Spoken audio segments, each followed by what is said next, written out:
All right, sweet ones, here we are in chapter 4 called Hoppy and Russell. Hoppy and Russell, chapter 4. My room at kindergarten is named Room 9.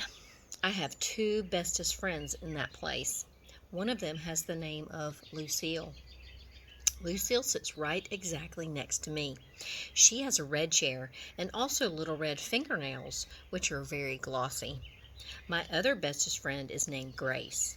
Me and that Grace sit together on the school bus. Except for not today we didn't. Because today Grandpa Miller drove me. Then he walked to room 9 with me. And he waved at my teacher. Her name is Mrs. She has another name too, but I just like Mrs. and that's all. When I first walked into my room, Lucille was looking at that Grace's brand new shoes, and their name was Pink High Tops. "Hey, Grace, those new shoes look very beautiful on you," I said. But that dumb Grace didn't even say thank you to me. "Grace is angry at you," said Lucille.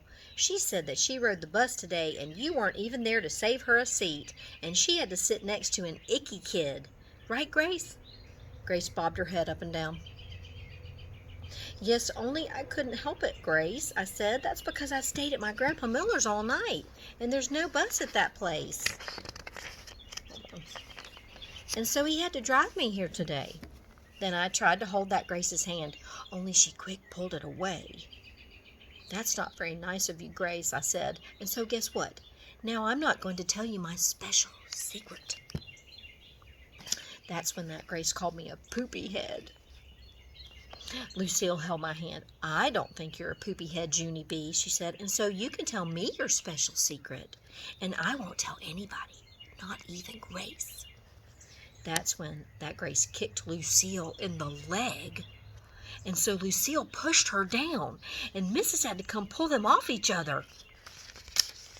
I raised my hand, very polite. "I wasn't involved," I said to Mrs. Look at there. Oh, boy. Oh. There's that Grace. There's Lucille. There's Junie B trying to look all sweet and innocent. And there's Mrs. Mrs. does not look happy. All right. "I wasn't involved," I said to Mrs. After that, we had to sit down and do some work. It was called printing our numbers. Only I couldn't do mine that good because Lucille kept on talking to me, that's why.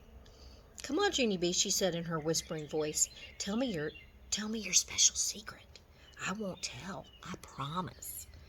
"Yeah, only I can't, Lucille," I said, "'cause no talking to your neighbor, remember?"